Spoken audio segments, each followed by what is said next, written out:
শীতের তীব্রতা বাড়ার সঙ্গে সঙ্গে বরিশালে বাড়ছে ঠান্ডাজনিত রোগ। আক্রান্ত হচ্ছেন শিশু ও বয়স্করা। এ নিয়ে বিস্তারিত জানাতে বরিশাল থেকে যুক্ত হচ্ছেন সহকর্মী ইফতেখার মাহমুদ শাকিল। শাকিল, কি ধরনের রোগ বেড়েছে, হাসপাতাল কর্তৃপক্ষ কি বলছেন, বিস্তারিত জানাবেন।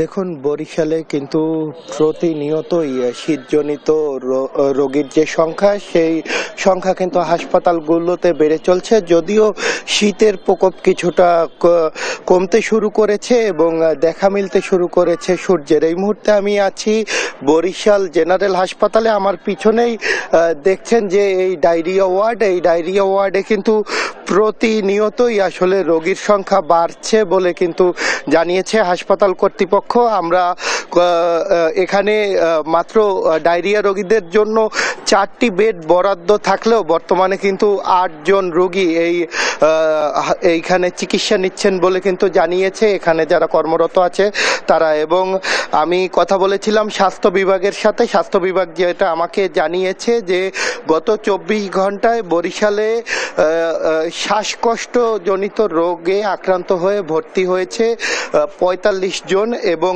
ডায়রিয়া আক্রান্ত হয়ে বিভাগের 6 জেলার বিভিন্ন হাসপাতালে ভর্তি হয়েছে 174 জন। এছাড়া যদি আমি এই গত 11 দিনের এই বছরের শুরু থেকে আজ পর্যন্ত যদি আপনাকে তথ্য জানাতে চাই, তাহলে মাত্র এই 11 দিনেই কিন্তু বরিশালে বিভাগের যে 6টি জেলা, সেই 6টি জেলার বিভিন্ন হাসপাতালে শ্বাসকষ্টজনিত রোগ নিয়ে ভর্তি হয়েছে 474 জন এবং ডায়রিয়ায় আক্রান্ত হয়ে ভর্তির সংখ্যা প্রায় 1791 জন।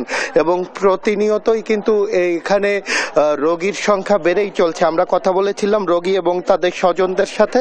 তারা যেটা আমাদেরকে জানিয়েছে যে হাসপাতালগুলোতে তারা চিকিৎসা নিতে অনেকটাই হিমশিম খাচ্ছে এবং রোগীদের ভিড়ে নানা ধরনের সমস্যার সম্মুখীন হতে হচ্ছে তাদের। যদিও হাসপাতাল কর্তৃপক্ষ বলছে যথাযথ চিকিৎসা ব্যবস্থা দেওয়ার চেষ্টা করছে তারা। আমরা কথা বলছিলাম বরিশাল বিভাগের স্বাস্থ্যের যিনি পরিচালক আছে তার সাথে। তিনি যেটা জানিয়েছে যে প্রতিনিয়তই যেহেতু আসলে রোগীর সংখ্যা বেড়ে চলেছে, সে কারণে হাসপাতালগুলোতে তারা কিন্তু যেমন চিকিৎসক বাড়ানোর চেষ্টা করছেন, পাশাপাশি যে রোগীরাই আসুক তারা যাতে সার্বক্ষণিক যাতে চিকিৎসা পেয়ে থাকে সেদিকটাও তারা খেয়াল রাখছে।